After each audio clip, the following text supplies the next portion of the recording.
Hi, in this demo we're going to talk about grouping a table view using headers and footers, and also what kind of backing store or what kind of listable object is appropriate to use with a grouped table view. So the first thing we've done is we have a slight change to our detail view controller.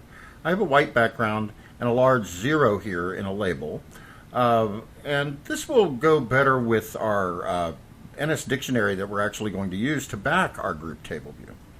The other thing I've done is that I see that in my table view itself, if I look at the properties, I can see that I've changed the style to grouped, and that changes this overall style look and feel.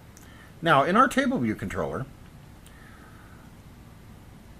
in the data source, you can see that, well, the first thing I want to look at actually is the property that we're going to use for cell content. This is actually an NS dictionary, and I'm lazily instantiating the same way I lazily instantiated the NS array cell content in the previous demos. I'm setting up a dictionary with the objects and keys. The objects are NS arrays, and the keys are either the string numbers or the string colors. Now, this dictionary then has a key numbers, and then that corresponds with a value of an NS array with objects 1, 2, and 3, and then a key colors, and that corresponds to an NS array with a value of red, green, or blue for its strings. So this gives us two groups, essentially. One of colors, one of numbers. Now, if I look at my table view data source methods, my delegate methods of table view data source, number of sections in table view is going to be the count of the keys of my NS dictionary. So one for colors, a section for colors, a section for numbers. And the number of rows in section is going to be the count, of the array elements for the value for each key. So that's what I've done here.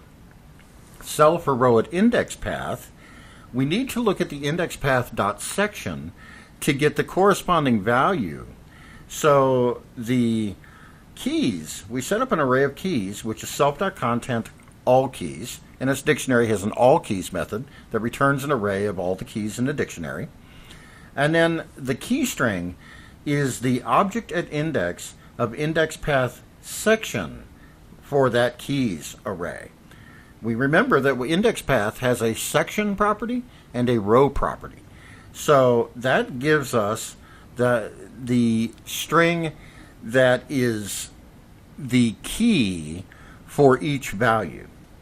Then the text label, we actually go into the values array, into the array that corresponds with that key, and get the object for the key of the key string, and then get the object at index of index path row from that object.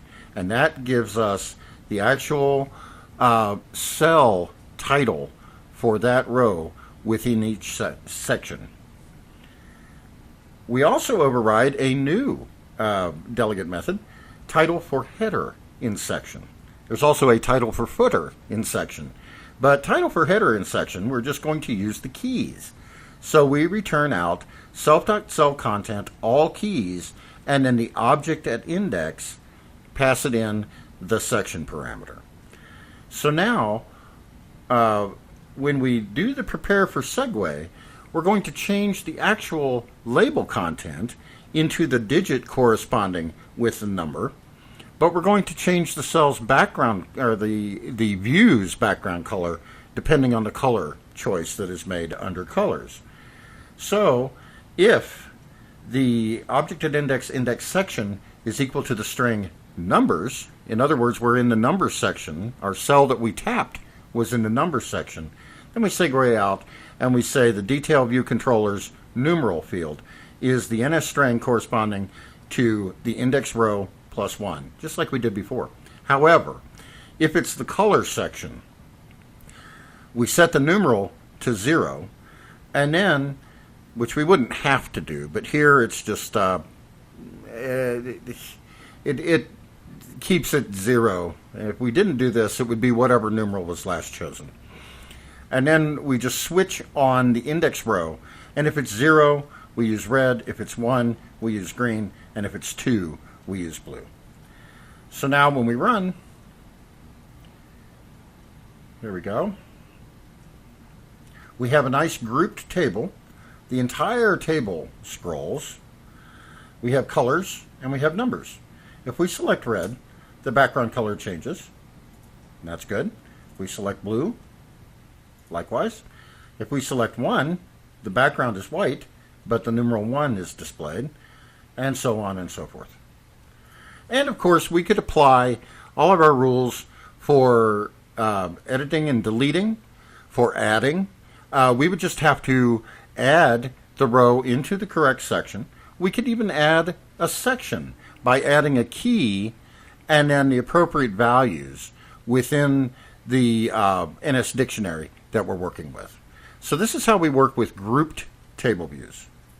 It's a very nice way, especially for really grouped table views are usually used for menu settings in an application. But they can also be used for, let's say, a Rolodex application where we're keeping names and alphabetizing them and so on and so forth. Thank you very much.